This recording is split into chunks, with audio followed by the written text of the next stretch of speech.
Percent কমে গেল, এর ফলে ক্ষেত্রফল কি হবে, কমে যাবে মানে কত কমে যাবে সেটা আমাদেরকে নির্ণয় করতে বলেছে। তাহলে বর্গক্ষেত্রের ক্ষেত্রফল মানে কি আমরা জানি বাহু স্কয়ার বা বাহু ইন্টু বাহু। তাহলে আমাদের কি হয়েছে এখানে বর্গক্ষেত্রের বাহুটা 50% কমে গেছে। 50% মানে কি 50% মানে পার্সেন্টের জন্য নিচে একটা 100 আসবে।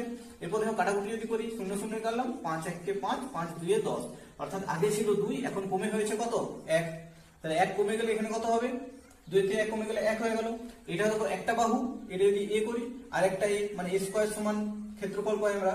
তাহলে দেখো আরেকটা বাহু আমরা তাহলে কি হবে 2 থেকে 1, এটা সেম প্রসেসে। তাহলে দুটোকে গুণ করলে কত হবে 2 2 4, আর এখানে কত হচ্ছে 1 1 1।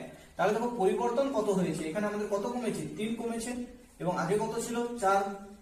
এটা দেখো দেখে দেখি তোমরা করতে পারবে, 3 এর 4 মানে 75%, কিন্তু একটু শিখে যাওয়ার পর এখন তোমাদেরকে এভাবে করতে হবে ইনটু 100%। তাহলে 4 দিয়ে যদি কাটি 4 25 100, 25 3 75, এটা